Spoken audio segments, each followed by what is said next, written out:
2014 সাল থেকে টাঙ্গাইলের ঘাটাইলে 6 নং দিঘির ইউনিয়নের কাশতলা সরকারি প্রাথমিক বিদ্যালয়ের দপ্তরি পদে চাকরি করছেন সুমন।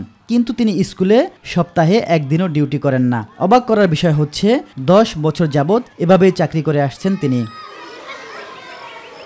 সরেজমিনে গিয়ে দেখা যায় সুমনের পরিবর্তে ডিউটি করছেন স্বপ্না সাহা। কোন পদে চাকরি করেন জানতে চাইলে তিনি জানান, সুমন দাদা আমাকে চাকরি দিয়েছেন, প্রতি মাসে তিনি আমাকে বেতন দেন।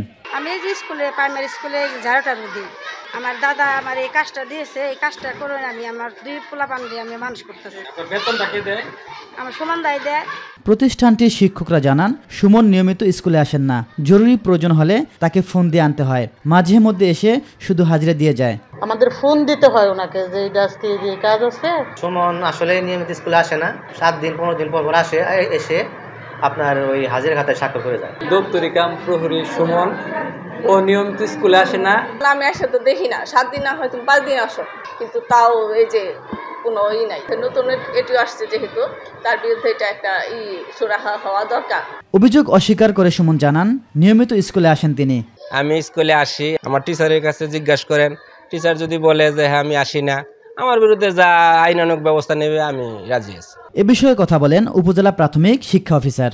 একজনের চাকরি আরেকজনকে দিয়ে কোনো ধরনের বিধান নাই। যিনি নৈশপ্রহরী সুমন, তাকেই সার্বক্ষণিক বিদ্যালয়ে উপস্থিত থেকে সকল কার্যক্রম করতে হবে। আমি খুব দ্রুত সুমনের বিরুদ্ধে আমি প্রয়োজনীয় ব্যবস্থা নিব।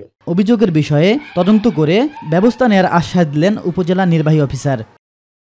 জনাব সুমনের বিরুদ্ধে যে গুরুতর অভিযোগ যে তিনি আসলে স্কুলে দায়িত্ব পালন না করে উনি বদলি কাউকে দিয়ে ডিউটি করেন এবং দীর্ঘ 10 বছর ধরে স্কুলে গমন করেন না, কিন্তু বেতন ভাতা উত্তোলন করেন। আজকে এই অভিযোগটা আমলে নিলাম এবং বিধিগত ব্যবস্থা গ্রহণ করার জন্য আমরা তদন্ত কমিটি গঠন করব। যদি এটা প্রমাণিত হয় তার বিরুদ্ধে বিধিগত ব্যবস্থা গ্রহণ করব। ইলিয়াস মাতবর, মাই টিভি।